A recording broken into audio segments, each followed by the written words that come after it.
दीवार पर टंगी सास। पंजाबी में कहावत है, सास चंगी होवे या ते दीवार ते टंगी होवे। संगीता की शादी भी एक ऐसे ही घर में होती है जहां उसकी सास दीवार पर टंगी होती है। ससुर और पति शादी के पहले दिन उसे सास के फोटो के सामने ले जाते हैं, जहां ससुर जी कहते हैं, बेटा संगीता, ये तुम्हारी सास थी, बहुत नेक और भली, लेकिन थोड़ी गुस्सैल थी।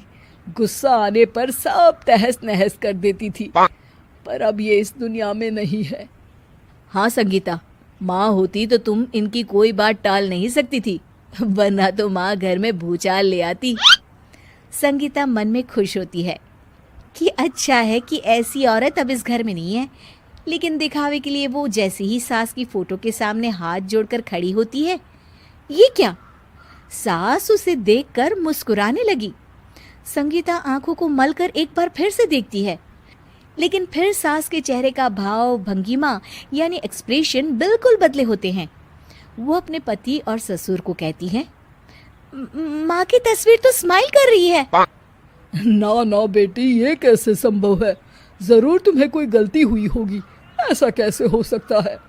लगता है तुम शादी की सारी फॉर्मेलिटी करते करते थक गई हो, तुम्हें आराम की जरूरत है संगीता।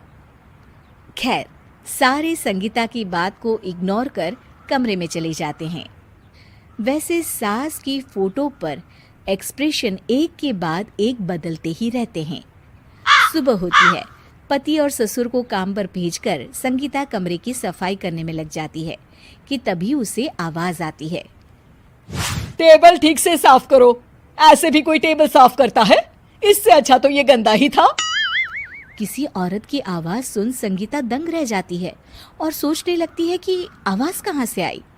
आवाज को नजरअंदाज कर वो फिर से अपना काम करना शुरू करती है, लेकिन इस बार तो आवाज बिल्कुल उसके कान के पास से आती है। मेरा घर है ये। जब तक मैं थी चमका कर रखती थी, हर एक चीज शीशे की तरह थी। तुम्हें तो ना सफाई आती है ना कुछ पता है। क्यों तुम्हें मेरे घर की जिम्मेदारी दे दी गई? चैनल को सब्सक्राइब करें और सभी अपडेट्स के लिए बेल आइकन जरूर क्लिक करें। है पता नहीं तुमने मेरे बेटे को क्या दिखाई दिया। मैं होती तो एक से बढ़कर एक लड़कियों की लाइन लगा देती। अब संगीता को समझने में देर नहीं लगी कि ये आवाज किसी और की नहीं बल्कि उसकी सास की है, जो दीवार पर टंगी है। वो उसके पास जाती है और कहती है, नमस्ते सासू माँ, मुझे तो कल ही लग रहा था कि दीवार में कुछ काला है। वो दीवार नहीं, दाल होती है पगली। सही पकड़े हैं सासू माँ। तो क्या हो गया आपको जो आप यहाँ भी चैन से नहीं बैठी हैं? सुना मैंने आपका व्यवहार काफी गुस्से वाला था। चुप रह तू, ज्यादा बकर बकर ना कर। घर का काम करना तो आता नहीं, आई है मुझसे बहस करने। हाँ देखिए सासू माँ, मैं आपसे साफ साफ कह देती हूँ, मुझसे पंगा लेने की कोशिश मत करिएगा।